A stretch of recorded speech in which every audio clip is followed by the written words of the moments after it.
الرحيم. عايزين نسمع بعض، عايزين نسمع بعض.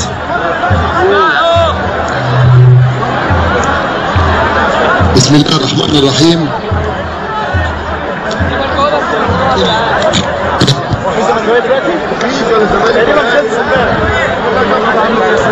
بسم الله الرحمن الرحيم.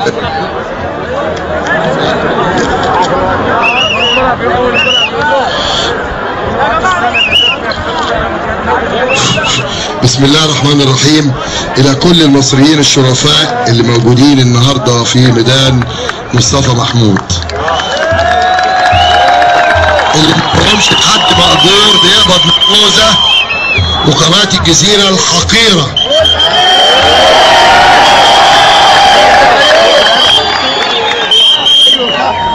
احنا مش النهارده جايين عشان نقول حسني مبارك، النهارده كلنا جايين عشان مصر. مصر يا جماعة بعد المأجورين امثال البرادعي والمزور ايمن نور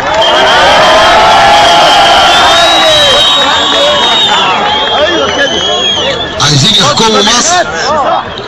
البرادعي اللي دمر العراق،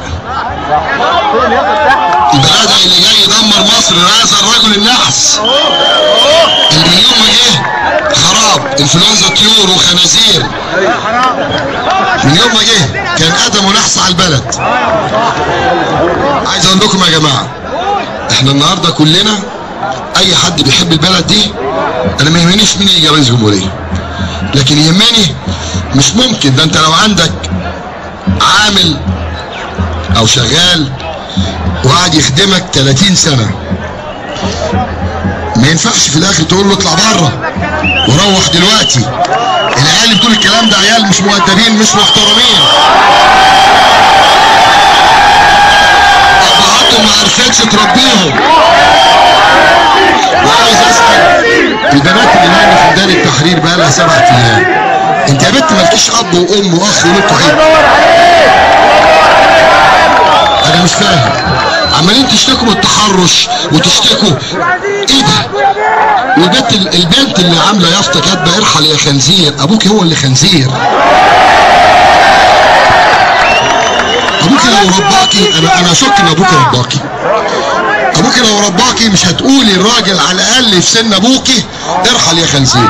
الخنزير ده يا كدابه كان بيقود طيران مصر، طيران مصر وانت لسه في بطن امك او ما اتولدتيش. اللي لافين علم مصر، اللي لافين علم مصر وعمالين يتمحكوا في مصر في ميدان التحرير، ما هو ده الراجل اللي حرر مصر من اسرائيل. ولا احنا بننسى؟ انا عايز اسال البرادعي وايمن نور 73 كانوا فين؟ البرادعي كان فين؟ البرادعي عنده عقده نفسيه من مصر عشان ما جابتوش رئيس الطاقه النوويه، ولا يا ريته ما جه، ما دمر العراق. وايمن يا ايمن يا نور، اللي ما يقدرش يحكم بيته ما يحكمش مصر. يا اخي احكم بيتك الاول. انت بتتكلم عن مصر ايه؟ ده انت عندك ولدينك بيتعلموا في لندن في مدارس اجنبيه بالدولارات والدينارات. انا عايز اسالكم سؤال، مين موزه دي اللي شكل الخدامين اللي ترمي لكم الدولارات تحت جزمتها يا كلاب عشان تشتموا بلدكم؟ موزه دي اسالوها بتعمل ايه في نيس وكان وفرنسا، اسالوها. دي اللي جايه تحكم بلدنا وبقول لك قناه الجزيره، العيال السفله، العيال المجرمين. احنا ممكن نولع في سفاره قطر، بس شعب قطر شعب محترم ملوش علاقه بالموضوع. انا عايز اقول للراجل التخين ده، اول مره اشوف امير بمقطوره وراه.